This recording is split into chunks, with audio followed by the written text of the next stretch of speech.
Umat Tuhan yang terkasih dalam Yesus Kristus, Shalom. Jumpa lagi pada malam ini 13 Juli 2022 dari Pastori 4 Jemaat Koinonia Kupang. Saya menyapa umat Tuhan, salam damai sejahtera.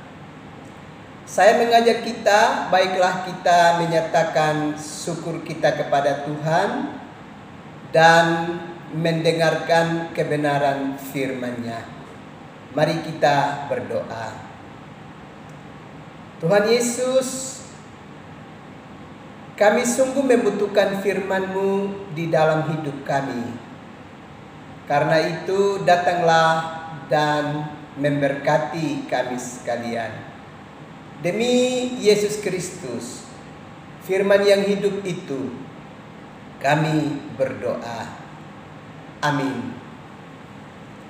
Umat Tuhan yang terkasih, malam ini kita akan belajar kebenaran firman Allah di dalam kitab Mazmur 89. Dan saya akan membacakan ayatnya yang pertama sampai dengan ayatnya yang kelima dari Mazmur ini bagi kita. Beginilah bunyi firman Allah, kesetiaan Tuhan kepada Daud. Nyanyian pengajaran Etan orang Esrahi. Aku hendak menyanyikan kasih setia Tuhan selama-lamanya. Hendak memperkenalkan kesetiaan-Mu dengan mulutku turun-temurun. Sebab kasih setia-Mu dibangun untuk selama-lamanya. Kesetiaan-Mu tegak seperti langit. Engkau telah berkata, telah kuikat perjanjian dengan orang pilihanku. Aku telah bersumpah kepada Daud hambaku.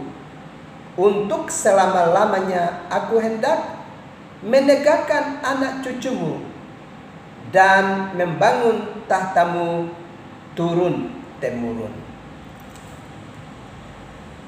Bapak Ibu, saudara-saudara yang terkasih di dalam Yesus Kristus. Kebenaran firman Allah dalam Mazmur 89 ini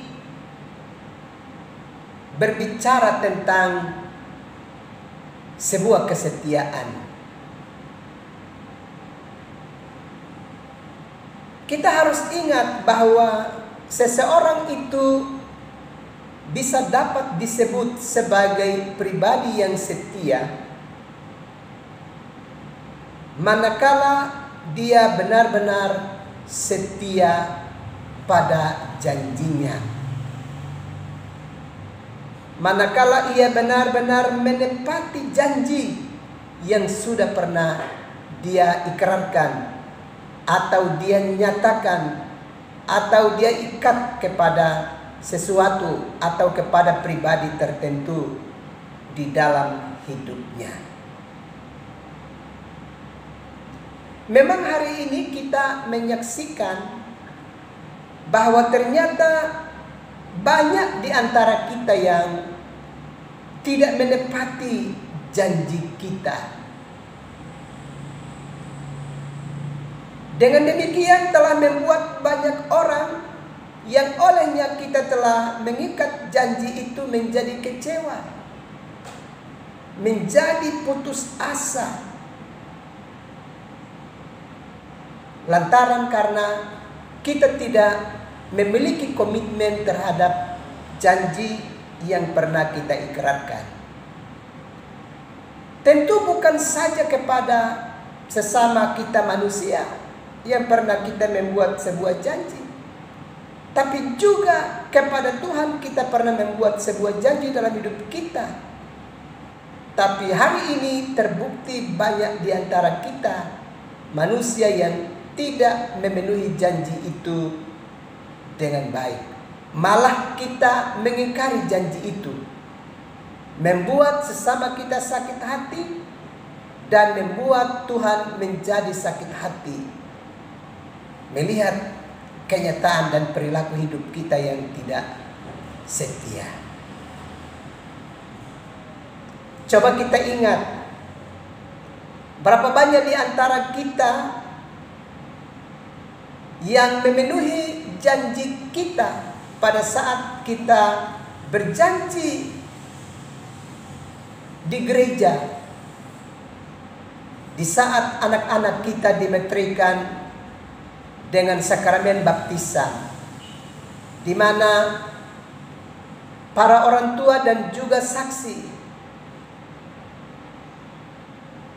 diminta untuk menjawab pertanyaan, apakah kamu berjanji akan mendidik anak-anakmu dalam iman kepada Yesus Kristus? Saat itu kita katakan, ya, kami berjanji dengan segenap hati. Ternyata banyak di antara kita, baik orang tua maupun saksi, atau di Kupang kita sebut Bapak Ani, Mama Ani. Banyak di antara kita yang tidak pernah nongol mengikuti proses bersama untuk pertumbuhan anak-anak kita untuk bertumbuh dalam iman kepada Yesus Kristus. Kita hanya membuat ikrar dan janji itu sebatas di gereja pada saat pelayanan sakramen itu berlangsung, dan tindak lanjutnya kita tidak dapat memperhatikan dan melakukan itu di dalam hidup kita. Kita membiarkan anak-anak kita dalam proses, dalam bimbingan pihak lain.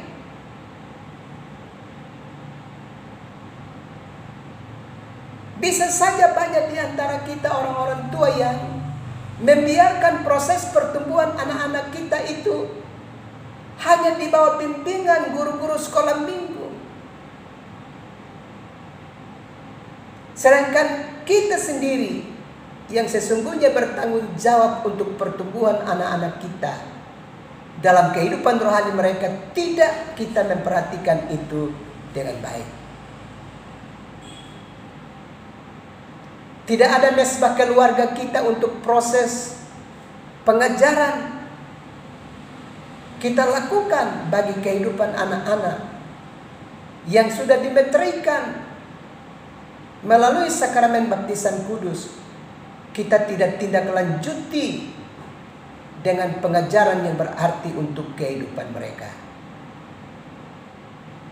Padahal Yesus telah berpesan bahwa baptiskanlah anak-anak itu di dalam nama Bapa, Anak, dan Roh Kudus, dan ajarlah mereka melakukan segala sesuatu yang telah kuperintahkan kepadamu. Pada saat pelayanan sakramen, sebagai orang tua dan para saksi, Bapak Ani dan Mama Ani, kita sudah berjanji bahwa kita akan melakukan proses pengajaran itu untuk pertumbuhan iman anak-anak tersebut.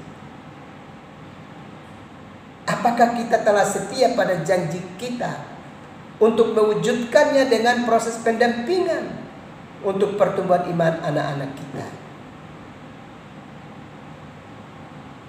Atau coba kita ingat pada saat kita masih menjadi orang-orang muda atau anak-anak muda kita sendiri, pada saat proses peneguhan menjadi anggota sidi baru, di sana kita juga membuat janji bahwa kita akan tetap setia kepada Tuhan, termasuk kita akan setia di tempat di mana, di gereja di mana kita telah dididik dalam pengenalan yang benar kepada Yesus Kristus sebagai Tuhan dan Juru Selamat bagi hidup kita.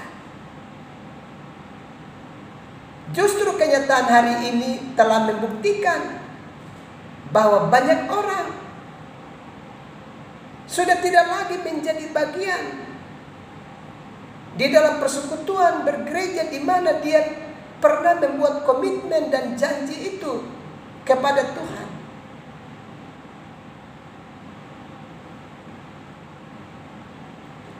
Atau coba kita ingat, berapa banyak di antara kita yang sudah pernah membuat komitmen dan janji kita pada saat kita memasuki pernikahan kudus. Di sana kita berjanji bahwa kita akan tetap mengasihi pasangan hidup kita dalam susah dan senang, dalam kelimpahan, dalam kemelaratan, dalam keadaan apapun. Kita tidak pernah akan meninggalkan pasangan hidup kita. Kita tidak pernah akan mengecewakan hidup mereka. Kenyataan hari ini membuktikan bahwa cukup banyak orang Kristen yang sudah meninggalkan pasangan hidupnya. Bahkan tidak dapat hidup rukun dengan damai, untuk benar-benar saling mengasihi satu dengan yang lain. Padahal kita sudah membuat janji suci itu di hadapan Tuhan di gereja, di mana pelayanan ibadah itu berlangsung demi untuk keutuhan hidup kita sebagai suami istri. Kalau kita belajar di dalam Mazmur pasal 89, maka di sini ternyata sangat berbeda dengan Tuhan. Tuhan itu sekali dia berjanji, dia mengikat janji kepada kita, kepada leluhur kita selamanya. Dia tetap setia pada janji itu. Kalau kita belajar di dalam 2 Timotius pasalnya yang kedua ayat yang ke-13, di sana dengan tegas juga mengingatkan kepada kita bahwa jika kita tidak setia, dia tetap setia karena dia tidak dapat menyangkal dirinya.